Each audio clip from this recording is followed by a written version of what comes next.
Hello friends, good morning. Welcome to Ask spoken English academy. मी आरती वाके एक नवीन video घेऊन तुमच्या समोर आली आहे. मागच्या काही व्हिडिओजमध्ये आपण स्पेलिंग कसं करायचं हे बघितलं होतं, ज्याच्यामध्ये सगळे स्वर वापरले होते. 14 कडीमधला फक्त आहा हा जर स्वर सोडला तर बाकीचे जे 13 स्वर आहेत त्या 13 स्वरांचं स्पेलिंग कसं होतं, मध्ये इंग्लिशमधले वर्ड्स असतील किंवा मराठीमधले वर्ड्स, तर त्याचे स्पेलिंग कसे होतात ते बघितलं होतं.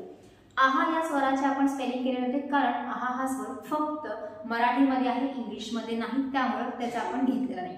आता जेव्हा आपण दुसरी 14 कडी शिकलो होतो, तुम्हाला आठवत असेल दुसरी 14 कडी आपण क्र ची शिकलो होतो. क्र इन द सेन्स पोटात रेग असलेले काय घेतली होती आपण 14 कडी घेतली.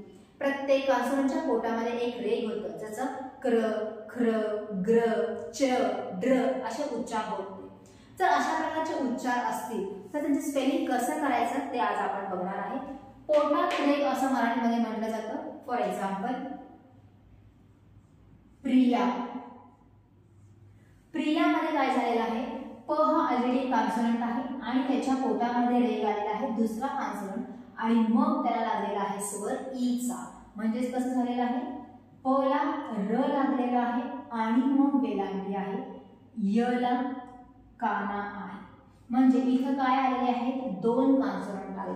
म्हणजे जेव्हा जेव्हा पोटात रेग असणार आहे तेव्हा तेव्हा कॉम्बिनेशन कसं असणार आहे स्पेलिंगचं, 2 सी आणि 1 व्ही चा असणार आहे. इनडायरेक्टली हे काय आहे, एक जोडाक्षरच आहे, पण कंपल्सरी दुसरा जो स्वर आहे आपला तो कशाचा असणार आहे, आर चाच असणार आहे.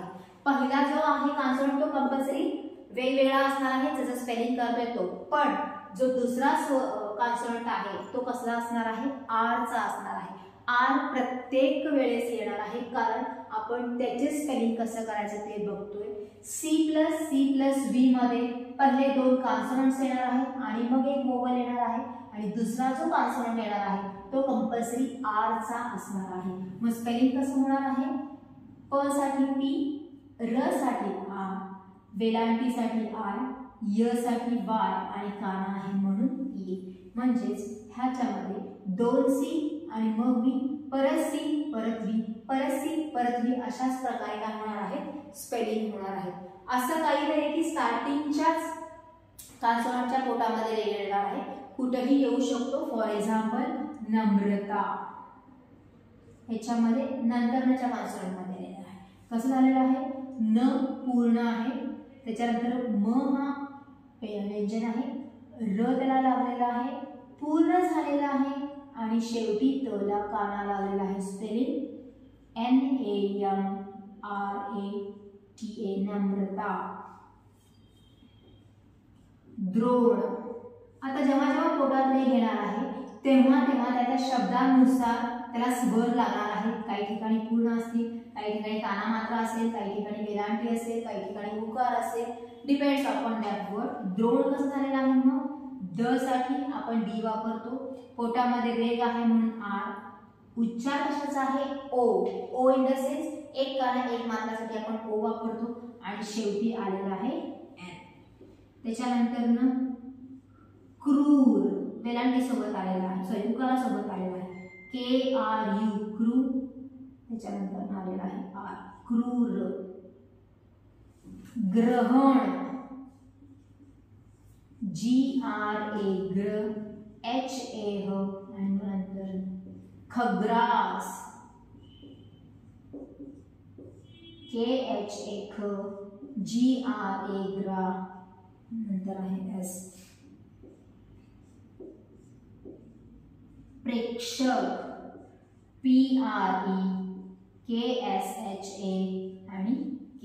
म्हणजे प्रत्येक ठिकाणी जिथे जिथे तुम्हाला पोटामध्ये रेग दिसत आहे तिथे तिथे काय आहे, 2 कॉन्सोनंट आणि मग एक वोवल घेतलेला आहे, आणि मग त्याचे स्पेलिंग झालेले आहे. जेव्हा जेव्हा पोटामध्ये रेग असणार आहे तेव्हा तेव्हा आपल्याला काय करायचं आहे, आर हे कॉन्सोनंट यूज करायचं आहे. हे झालं मराठीमध्ये. आता इंग्लिशमध्ये कोणकोणते वर्ड्स आहेत त्याची आपण काय करूयात, एक लिस्ट करूया. Now will see some examples of English. इंग्लिशमध्ये असे कोणते लेटर्स आहेत ज्याच्यामध्ये 2 सी आहेत आणि त्याच्यानंतर कंपल्सरी आर आहे, दुसरा जो सी आहे तो. म्हणजे उच्चारामध्ये कसं व्हायला पाहिजे, क्र, ट्र, प्र या अर्थाने. आणि मगाशी सांगितलेलं आहे प्रत्येक वेळेस जे स्वर वेगळे वेगळे होणार आहेत, जसं की क्राय, याच्यामध्ये पहिला सी आहे, परत नंतरनं आर आणि मग नंतरनं व्ही आलेलं आहे. Cry, fry, try, triangle, frock, Friday, 3, drag, grow. जर ह्याचे उच्चार घ्यायचे झाले तर कसं होईल बघा, ड्रॅग, 3,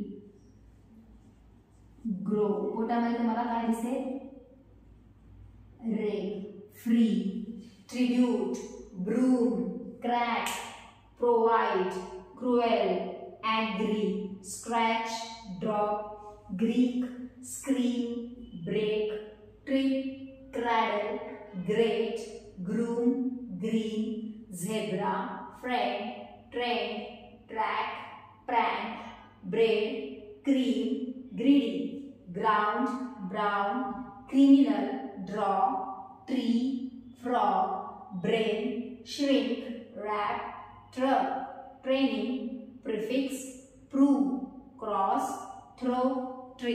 प्रत्येक वेळेस र चा उच्चार काय आहे, असलेल्या कॉन्सोनंटच्या नंतर आलेला आहे. जर तुम्ही सगळीकडे बघत असाल तर तो जो र आहे त्याच्या अगोदर तुम्हाला एक कॉन्सोनंट दिसणार आहे ज्याच्यासोबत त्याचा उच्चार होतोय.